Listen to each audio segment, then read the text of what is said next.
안녕하세요. 자, 오늘은 이제 수능특강으로 19강이에요. 이승만 정부로 넘어가겠습니다. 자, 지금 우리가 어디라고 하면 현대사를 하고 있는데요. 1948년도 8월 15일 날 대한민국이라고 하는 나라 정부가 수립이 됐고요. 대한민국이 수립됐고 이때 초대 대통령으로 당선된 분이 이승만 대통령입니다. 그리고 이때 구성된 국회의가 재헌국회죠. 앞에 했던 내용들이에요. 이것이 구성이 돼서 대한민국이 건국이 되고 나서 이제 쭉 잘 진행되고 있다가 1950년에 북한이 남한을 침공하는 일이 발생하게 되죠. 이게 6.25 전쟁입니다. 여기까지 저번 시간에 했었고요.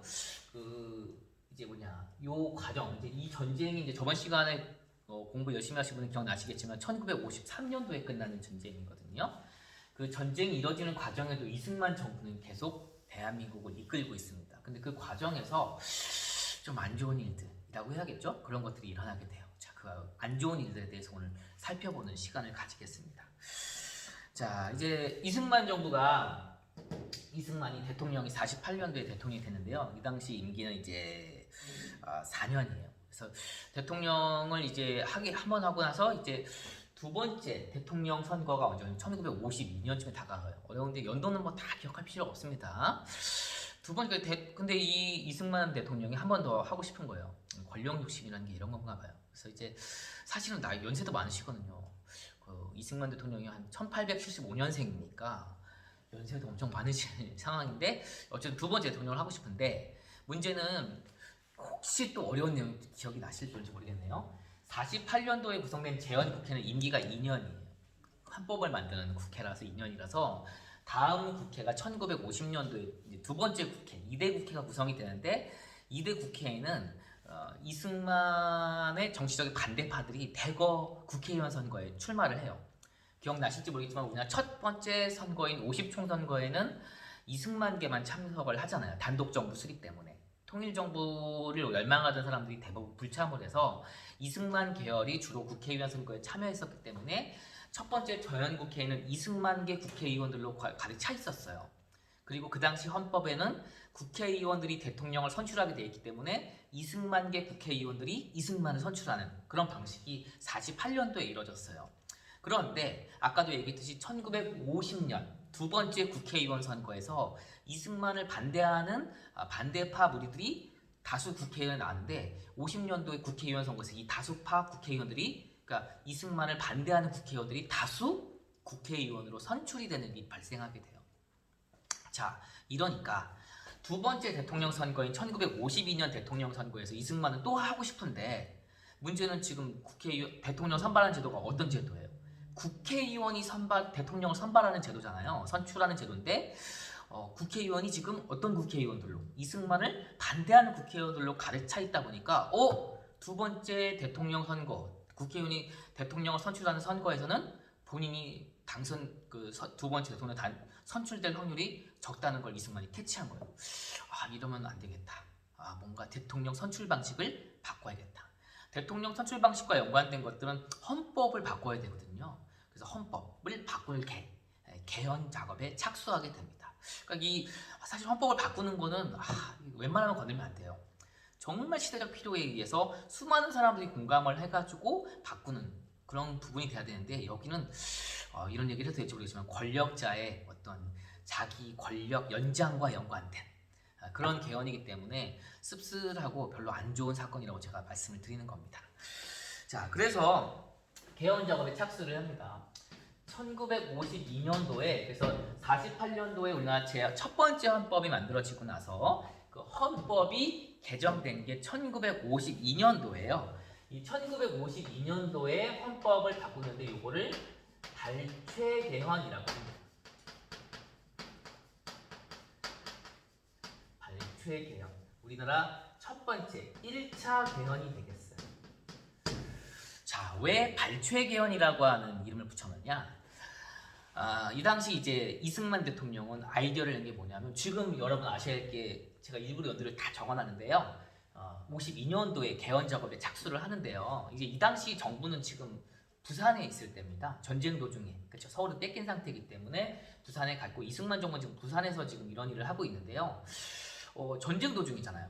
1953년도에 전쟁이 끝나거든요. 그러니까 아직 전쟁 도중인 상황에서 이 일을 벌이게 되는데 지금 국회의원들이 대통령 선출하는 방식은 자기가 될 확률이 없으니까 헌법을 직선제, 직접 선거, 국민들이 선거를 통해서 대통령을 뽑는 제도를 바꾸자 라고 아이디어를 낸 거예요. 왜? 전쟁 도중이니까.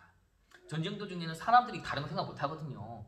당장 북한을 이겨서 나라를 지킬 그 부분. 그러려면 지도자한테 힘을 실어줘야 되고요. 그걸 이승만은 잘 캐치해냈어요.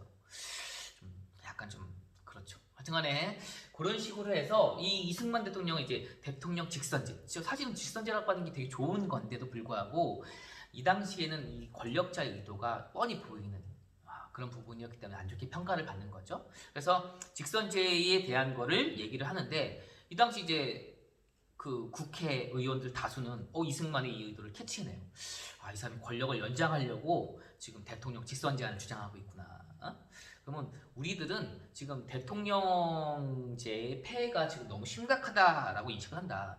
따라서 대통령의 힘을 거의 없애는 내각 책임제, 국회가 큰 힘을 갖는 내각 책임제로 가야겠다라는 주장을 막 하게 돼요. 좀 어렵죠. 그래서 이 당시 이승만 대통령이 요구하는 개헌안과 국회에서 요구하는 개헌안이 좀 달라요. 근데 이승만 대통령은 오로지 한 가지, 대통령 직선제만 쟁취하면 되는 거예요. 그래서 사실 이승만 대통령이 주장하는 대통령 중심제와 국회에서 주장하는 내각 책임제는 서로 좀 이렇게 상충되는, 섞일 수 없는 제도임에도 불구하고 이승만 대통령은 이 대통령 중심제에서 자기가 필요한 내용, 그 다음에 내각 책임제에서 자기가 필요한 내용을 따로 뽑아요. 이거를 발췌한다라고 해요. 그래서 이 발췌해가지고 짬뽕을 해서 섞어서 만든 헌법이 1차 개헌 헌법인 발췌 개헌인 거예요. 그래서 우리 발췌 개헌이라고 얘기를 하는데요. 좀 어렵죠. 예. 여기 이제 배경으로 가겠습니다. 발췌 개헌의 배경으로 가면은 이제 1950년 2대 총선, 국회의원 선거를 총선거라고 하거든요. 2대 총선이 있었는데 여기서 이승만을 지지하는 세력들이 대거 낙선해요. 대거 낙선은 떨어진다는 얘기고 이승만을 반대하는 국회의원들이 다수 국회의원으로 진출하게 됩니다. 자, 이런 상황이 되니까 이제 어떻게 돼요? 기존에 이 재헌 국회에서 만든 헌법에 의하면은 대통령은 누가 선출하게 돼 있어요? 국회의원들이 선출하게 돼 있는데 이승만 반대 국회의원들이 늘어났으니까 이 사람들이 대통령 선거를 하게 되면 이승만 대통령이 재선, 두 번째 대통령 당선되는 가능성은 완전 떨어지게 되는 거죠. 그래서 대통령의 재선 가능성이 떨어지게 된 상황이 된 거예요. 여기서 이승만 대통령이 이제 아이디어를 냅니다. 자, 그래서 일단 과정을 또 가게 되면 일단 이승만 대통령은 자신을 지지하는 사람들을 중심으로 해서 일단 정당을 하나 만들어요. 그 정당은 자유당이라고 하는 정당을 창당하고 나서 그러고 나서 이제 어떻게 하게 되냐? 지금 전쟁 상황이니까 지금 헌법을 중지하고 모든 걸 좀 내 대통령이 뜻대로 해야겠어라고 해서 계엄령을 선포해요.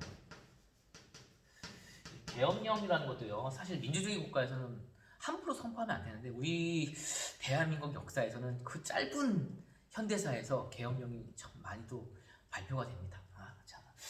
그리고 여기에 되어 있고 여기에 이제 당시 야당들을 막 연행을 해가요. 야당 국회의원들을 너무 자세히까지 안 나와요. 부산 정치파동이라고 하는데 야당 국회의원들 막 출근하는 국회의원 버스에 있는 야당 국회의원들을 막 바로 그냥 연행해 가고 이런 일들이 발생하게 됩니다.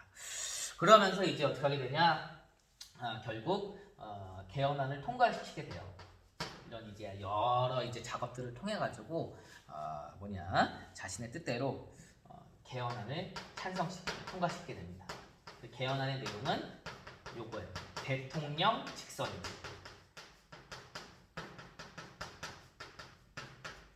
대통령을 국민이 직접 뽑게 하는 제도로 바꿔버린 거예요.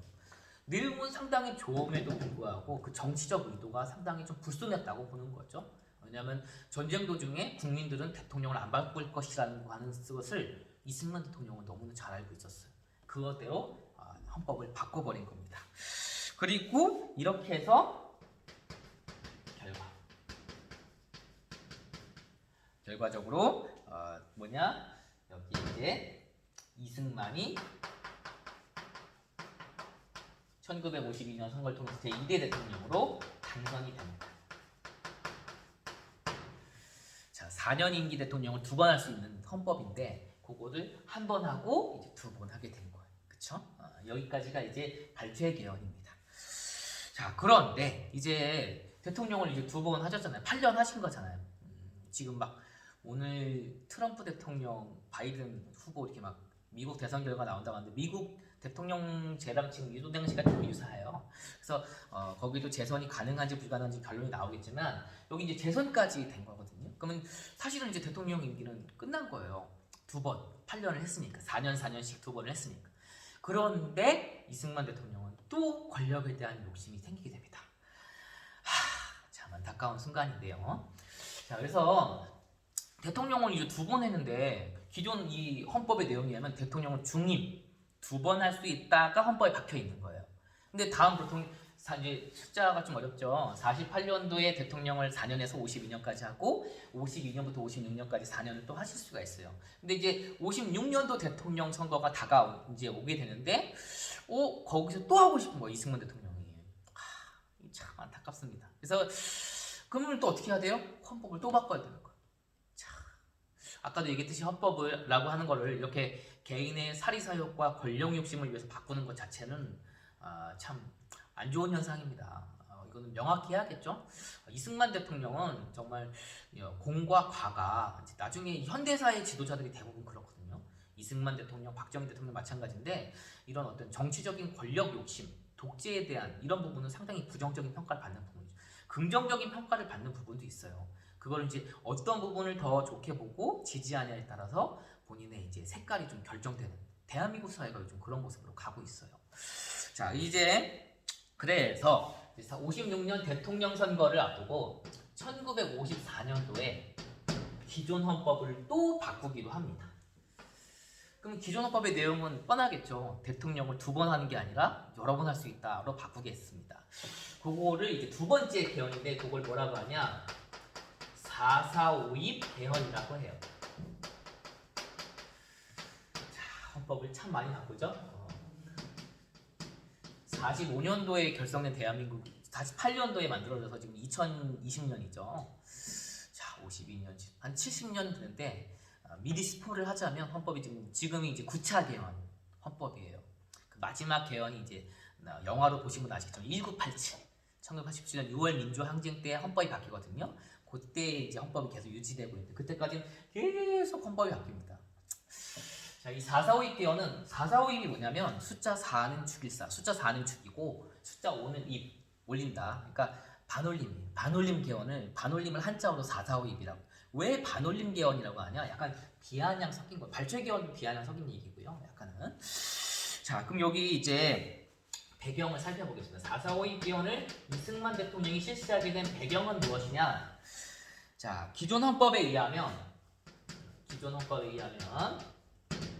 이제 대통령을 한 번, 2번 하셨기 때문에 다음 3번째 대통령 선거에는 이승만 대통령이 이승만이 대통령 선거에 나갈 수가 없는 것이 명확했어요. 기존 헌법에 의해. 이제 요거를 바꾸고 싶은 거죠. 그래서 과정으로 들어가게 되면 요 헌법의 내용도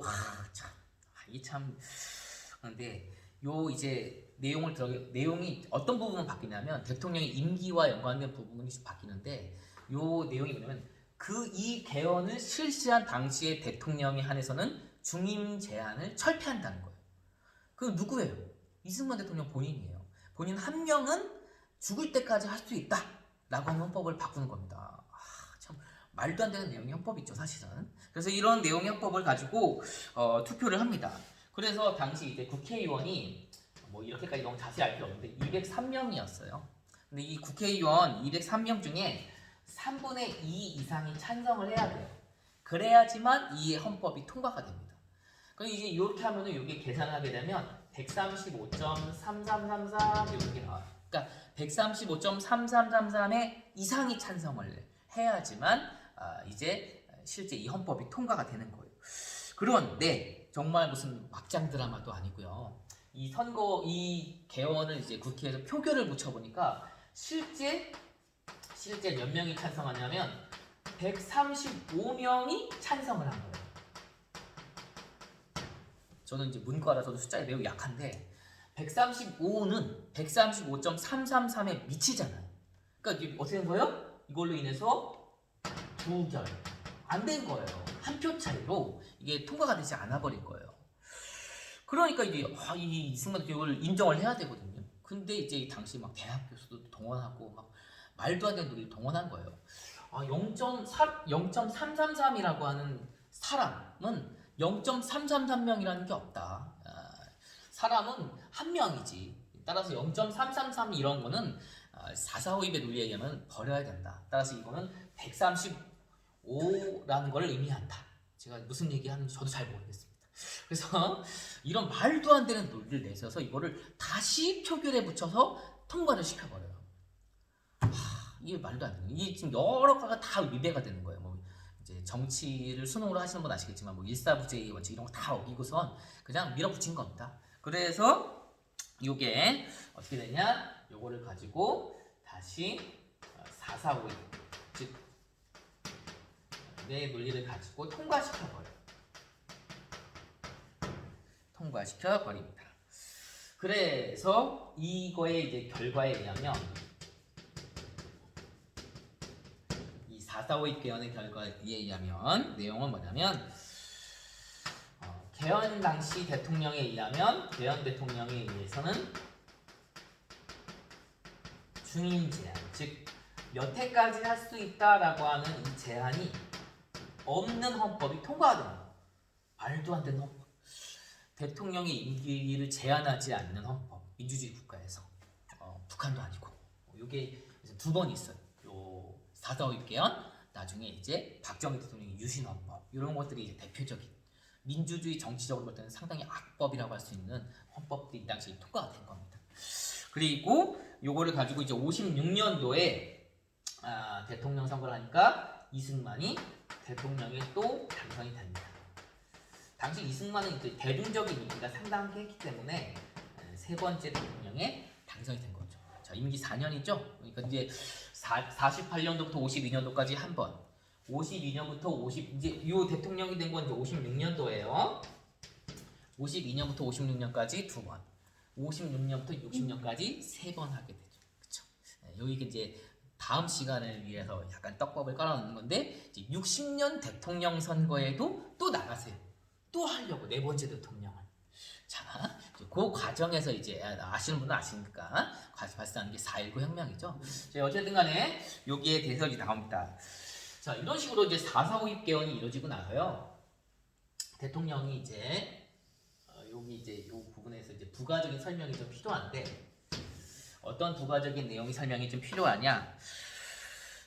이 1956 이제 헌법 4.45입 개헌이라고 하는 무리한 개헌을 단행한 이승만 대통령이 56년 대통령 선거에 나가요. 근데 이 56년 대통령 선거에서 사실은 이 이승만 대통령이 가장 강력한 야당 정치인이 신익희라는 분이 계셨는데 이분이 이제 급사를 하세요. 심장마비로 대통령 후 유세 기간 중에 기차에서 급사를 하게 됩니다. 그래서 이제 사실은 이제 정치적인 라이벌이 사라진 상황이기 때문에 당선이 거의 유력시되는 상황이었는데 그때 신익희라고 하는 후보가 사망하고 나서 조봉암이라는 후보가 나왔는데 급하게 사실은 게임이 안 되는 상황이어야 되는데 실제 투표를 진행해 보니까 이 조봉암이라고 하는 이승만을 반대하면서 나온 이 야당 후보의 표가 엄청나게 많이 나온 거예요. 생각보다 이승만 대통령이 생각하는 것 이상으로.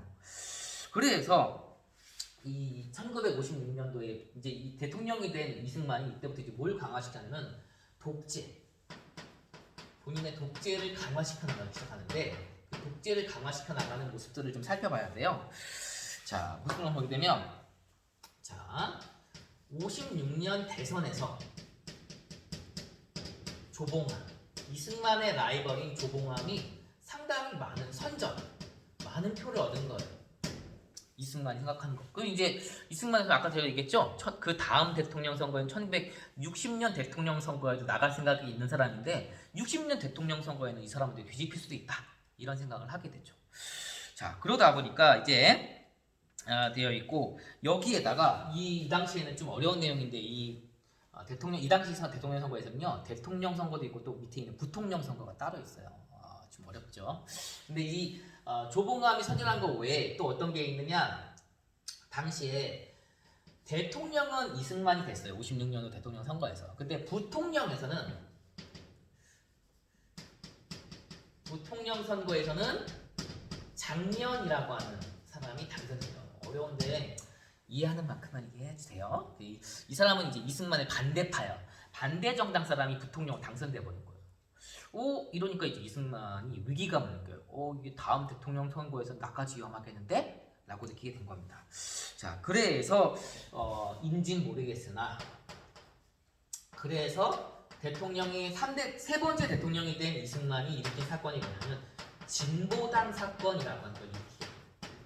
이 조봉암이라고 하는 후보가 대통령 선거에서 이제 선전을 하고 난 다음에 그 다음에 이승만 대통령이 3대 대통령이 되고 난 다음에 자기를 지지하는 사람들을 중심으로 정당을 창당하는데 그게 진보당이에요. 근데 이 진보당이라고 하는 정당이 좌파 빨갱이 공산주의 정당이다 라고 해서 이제 몰아붙여가지고 결국 이걸로 어떡하냐? 조봉암을 X 처형시켜버려요. 아주 그냥 일사천리로. 민주주의 국가에서 참 있을 수도 없는 이런 일들이 발생하게 됩니다. 실제 사회주의자이시긴 하셨어요. 초대 이승만 정부에서 농림부 장관도 하셨었고 농지개혁을 주로 맡으셨던 분이죠.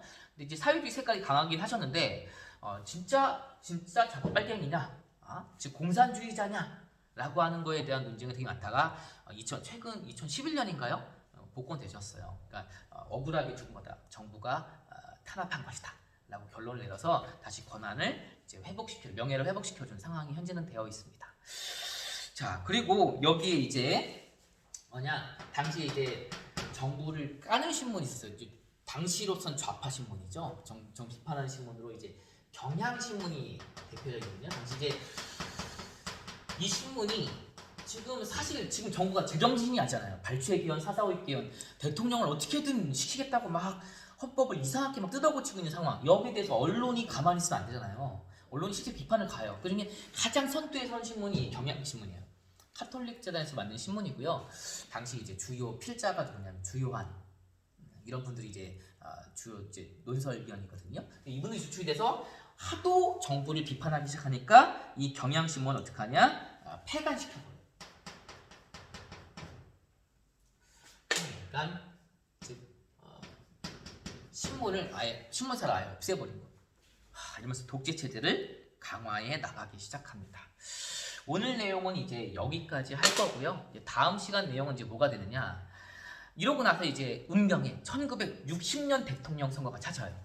48년, 52년, 56년 세 번 대통령을 한 이승만이 60년의 대통령 선거에 또 나서게 되는데 이때는 이제 엄청난 고령이세요. 80대 중후반 넘어가실 때니까 이제 뭘 느끼냐면 내가 이제 좀 사망할 수도 있고 자연사할 수도 있고 네 번째 대통령을 하다가 그다음에 이제 이 기간 동안 내 후계자 작업을 좀 해놔야 되는데 부통령도 내가 좀 지지한 사람으로 해야겠고 하면서 어떻게 하냐 1960년 대통령 선거에서 대대적인 부정선거를 단행하게 돼요.